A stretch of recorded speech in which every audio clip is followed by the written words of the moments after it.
vaguely? I do. I think I know a little bit about it. You want to talk about it? It had to do with like Rodney King, and I don't remember too much about it, but I know there was an injustice, and it ended up causing a lot of riots, and it went on for I think a while. But I think he was like falsely accused of something. Yeah, Rodney King was stopped at a light, and the police, they pulled him over, and there was an altercation, and they ended up, beating him pretty brutally, and it was police brutality. And afterwards, they filed a lawsuit, and the officers went into there was a court case about it, and the officers were essentially acquitted as innocent, even though there was video footage of Rodney King being beaten savagely by these officers. And the African American community in LA were already felt discriminated against by officers, and they said that they terrorized the community, and there's a lot of racial prejudice by the police force, and because of these cases of racial profiling, they felt the need to for public action. And essentially, what happened was after the court case happened, there was a similar incident where a girl, a black girl in inner city Los Angeles. She was shot dead by a Korean clerk woman. She was running a store, and the girl went to go buy something, and the woman shot her.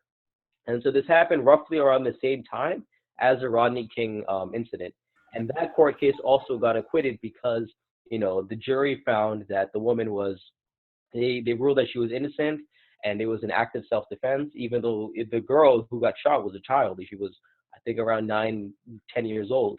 And because of this, there was another disparity. They felt as if the Korean American community had better representation, and they were seen in a brighter light than more, the black community or the Latino community in Los Angeles at the time, because the city was obviously, it was in inner city Los Angeles. It was an awful time at the period. It was right after the crack pandemic, and there was a lot of income disparity. Korean Americans and other races, or white Americans, had a lot more ability to band together. They had a lot more opportunities than black people in the community in LA, and Latin American people of Los Angeles as well.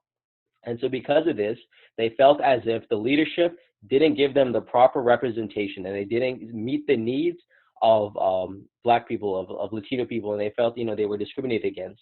And again, a lot of the factors of this, like if you look at the picture right here, is massive looting. It was a lot of shops, and a lot of buildings were set on fire, and there was multiple deaths because once this boiled over, it also attracted violence from gangs and stuff, because Los Angeles also had a gang issue at the time as well. And because of this, they found the need to there was a lot of civil unrest. It turned into riots, and the riots went on for weeks solely because they felt that the government did not care, and they neglected these communities. And so they basically went together, and it led to riots. And the people that were affected the most were essentially African Americans and Latino communities, or people that from their own communities, because rioting in itself, it's a form of civil unrest, but what happens is it brings bad, and it ruins the community as a whole. It destroys businesses, it destroys infrastructure in the community that was essentially built for them.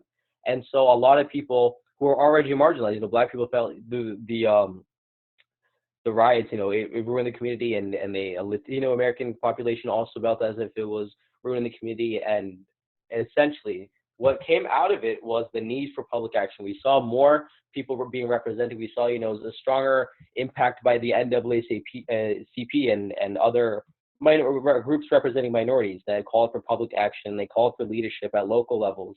And, essentially, this entire city ran together and found ways where they can address the issue of hate crimes and racism and all that. And here we have pictures of this. We have, this was after the riots. The Korean American community got together, and they said, racial discrimination, we're going to stand by, and we'll make sure the riots that happened in Los Angeles doesn't happen again, and we won't end up in the same situation. So let's watch a quick video real quick, and we'll talk about what happened and what made the situation so volatile, and how it was extremely important in the United States, and in the history of the U.S., and how it gave way for other riots of the time, especially Baltimore that we had recently. And we'll talk about local governments and how they're neglectful and how it led to social distrust and how it ruined the fabric of localities. Start rolling some of the videotape. We were in an area right outside of Koreatown. There are a lot of Korean businesses in that area, and here we go once again after just as this market was starting to be looted. Look at these people pouring out of the shoe store. You gotta wonder what's going on in these people's minds. So I decided to try to chase some of them down and find out. What did you get? Shoes? Yeah. Where do you live? Over here. Why did you do this? I don't know, because it's free. It's free? Yeah. Don't you know it's wrong? Nah. You don't care? I don't care. Why don't you care? I don't. Why not? You're stealing things. Yeah, I know. Why don't you care? I don't, because everybody's getting it. Because everybody else is doing it. Yeah. Talk to me. What are you doing? Are you embarrassed? Yes. Don't you know this is illegal? No. No.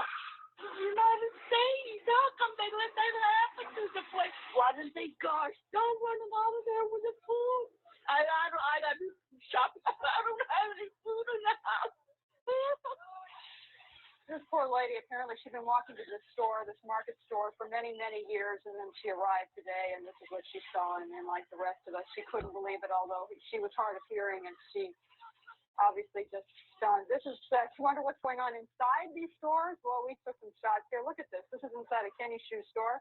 And, it's party time. These people are smiling, as you heard. They don't care. They know it's illegal. They don't care. But I'll tell you what happened moments later. The Korean merchants and store owners who own that shopping complex, they were talking to me for a moment. They said they were fed up. They walked away. Next thing I knew, they walked out of their stores. 3 of them were holding guns, and they just started firing at everybody and anybody.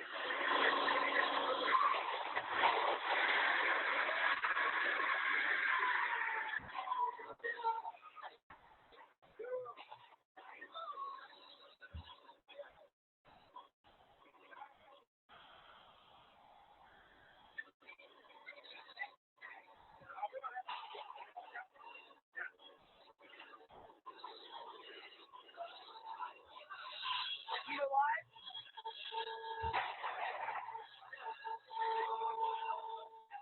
We were showing some of the sea live earlier. Then what happened? Apparently a car full of some young black kids pulled up on the other side, and they started shooting back. You're going to start to see they noticed what was going on. They started shooting back, and we were right in the middle of it.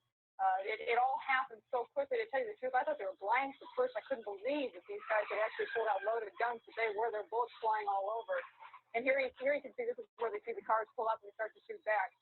And they start to take cover, realizing, I think, what they had started there, but there's just a simmering point, and they boiled over. I mean, I saw it happen. I was talking to the gentleman. I saw it in his eyes. He ran away from me. I thought he was going to give me his business card. I'd asked for him. The next thing I knew, as I say, he came out with those guns. We got out of there as fast as we could. It wasn't fast enough, but we were okay. We didn't get. Right. So what we can take out of this is that when it gets to a point where communities feel marginalized and there's a lot of distrust socially and the entire fabric of it is ruined, we notice what happens. There's racial tension, there was social violence, there was economic tension, and because of all this, it boiled over. And what happened was it was one of the worst riots in American history. A lot of people died. There was a lot of shootouts and a lot of a majority of Southeast LA was on fire at the time. If you look at footage from news report and news helicopters and all that.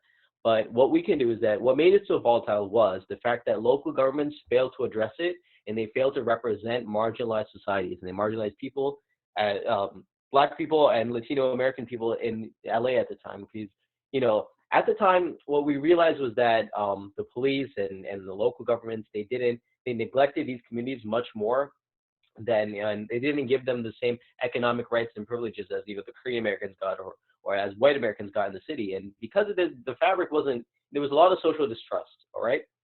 And, the representation wasn't there, and it led to, a lot of, resentment towards one another. And essentially what happened was there was a race riot, and what happened from it was, we learned a lot. We found ways where we could fix it, and, a lot of good things came out because, we found ways to, call for public action and advocate and find ways to, meet the needs of minorities and become local and local constituencies and how they needed leadership at a local level to kind of band together and fight, these racial tensions and riots that they had. And so, again, so the point being is that influencing public policy requires us to start at a local level. So on the chart to the right, we'll talk about this real quick because we're have to wrap it up in 5 minutes. So this kind of goes back to the umbrella chart we talked about in the beginning. So the local government is where our first initial attempt to change is. So in the case of the LA riots, in the case of Baltimore or in DC, we have to go to the local government. So we have to say, we need legislature passed to protect the city and to change the city for the better and to make progressive change in the city.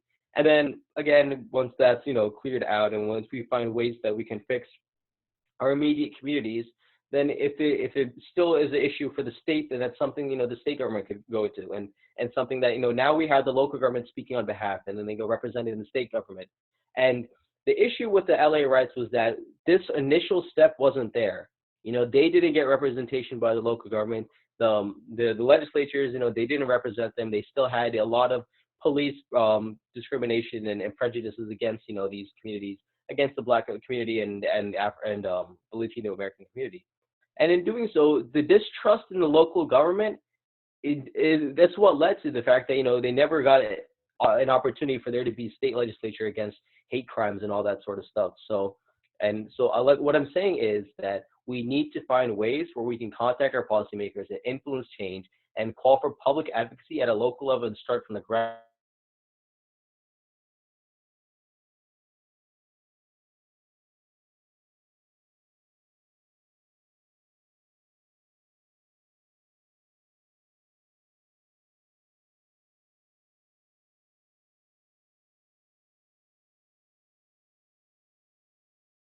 Just some bills that were passed by Maryland, by the state of Maryland. They passed 615 bills in the last 3 days, and this was all because of communities advocating and collective action. So we had issues on emergency relief when it came to coronavirus. We had issues on education and problems with crime and discrimination in Baltimore. If you haven't remembered, Baltimore also saw similar race riots a few years ago, and not to the same extent of Los Angeles, but it was still there and it was still an issue. And they did pass legislature. And what we noticed is that before we let these things happen, we have to find ways where we can you know address this within our legislatures, within our local government, so it doesn't get to the point where people go out and they need civil unrest in order to change. Because what we noticed that after a situation like this, after civil unrest, like for example the Iranian Revolution or the Syrian civil war, these all started as social civil unrest. And although it got to that point, and in other countries obviously it's different, but when it comes to the U.S., it has to get to that point for if it has to get to that point for there to be legislature changes and laws enacted to prevent these things from happening again. We have to start before all that. We have to start at our own levels and try to find ways where we can advocate without getting to that point.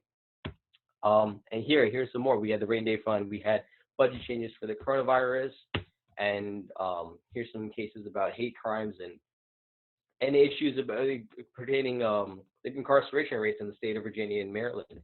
And again, these were all bills that were passed in 3 days, and it's incredible that what we could do when we do find ways to collectively advocate.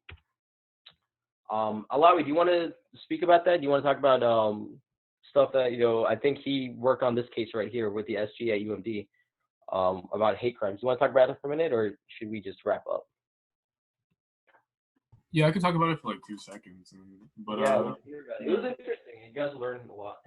Yeah, so I'm part of the Student Government Association at the University of Maryland, and this bill. So in order for SGA to support a bill, they have to a bill in the Maryland Congress, because we work very closely with Maryland Congress, given that it's a state institution. They need to pass it through like the legislature of SGA, right? So if there's a bill in the General Assembly of Maryland, in the Maryland Congress, and in order for SGA to officially support that bill, they have to debate it in our Congress, right? So somebody submitted a bill to support the bill in our Congress, and we had to debate about it, and we passed the bill in order to support it. And a couple days ago, the bill that we supported, which was on the thing, actually went through and became law. But yeah. Yeah, how long did it take to pass though? It took a while because the people who wrote up the bill, they were also like part of University of Maryland, but they weren't like the SJ specifically. But they were like, Mhm. as you were talking about, they were organizing in order to like raise support for the bill and whatnot. And then there was after that, after the hate crime happened, there was a whole bunch of like legislation that happened within SGA about like stopping hate crimes and stuff. And then eventually, once the bill in question came into the Maryland Congress, then we supported it. Right. So, like, from his example, we notice is that, community building starts at grassroots levels, whether it's localities, whether it's schools, universities, or student-led initiatives. In this case, it was the SGA. It was student government that called for the changes, and they called, the local governments and the state governments to, enact these laws. And so, again, it all boils down to what we can do as individuals and as localities of smaller communities. And when it starts from these small communities, it can expand, it can network out. And the initial step is what's needed. So wrapping it up, we know that community building starts at grassroots levels regardless. So we know that localities, small communities, and examples being masjid, schools, and universities, considering examples like the Iranian Revolution or civil rights, or in this case, local laws passed by as the SGA that were initially were brought up by the SGA at UMD.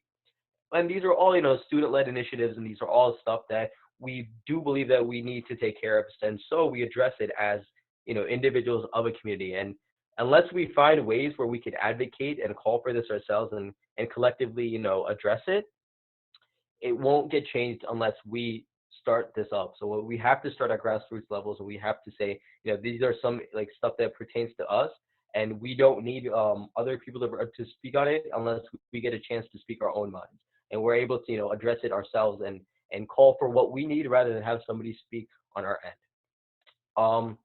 And so for next class, what we're going to do is we're going to talk about how to write a memo and how we can, get involved and link with our representatives. So we're going to talk about public speaking and the details behind the nitty gritty stuff behind building a collective, and we're going to practice memo writing. So those topics we chose for cases and stuff before yesterday, we're going to start working on those. We're going to start writing a little bit more and talk about public speaking and the initiatives we have to take for getting these movements going, for getting small communities banded together, and how we can impact our localities and what we can do to address the underlying situations that we face as a community.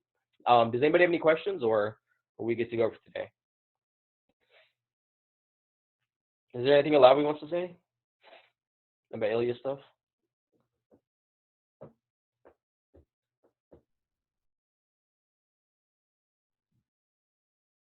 Alawi, Yeah. is there anything you want to say about Ilya stuff? Because I think we're wrapping it up. Um. No, not really. Okay, well in that case, what we have, what? Who just said something? Okay, never mind. Well, essentially, what we have for next class is we're going to start writing our memos, and we're going to start talking about the cases we chose as a whole, and yeah, we'll talk about public speaking. So for next class, let's get that ready, and we'll start fresh, inshallah. But other than that, we're done for today. Thank you, and hopefully, we'll have something going tomorrow, and inshallah, we'll have an activity as well, because I know we couldn't do that, but we'll have something for the memo activity. But yeah, so that's it for today, and you guys are good to go. Assalamu alaikum. Assalamualaikum.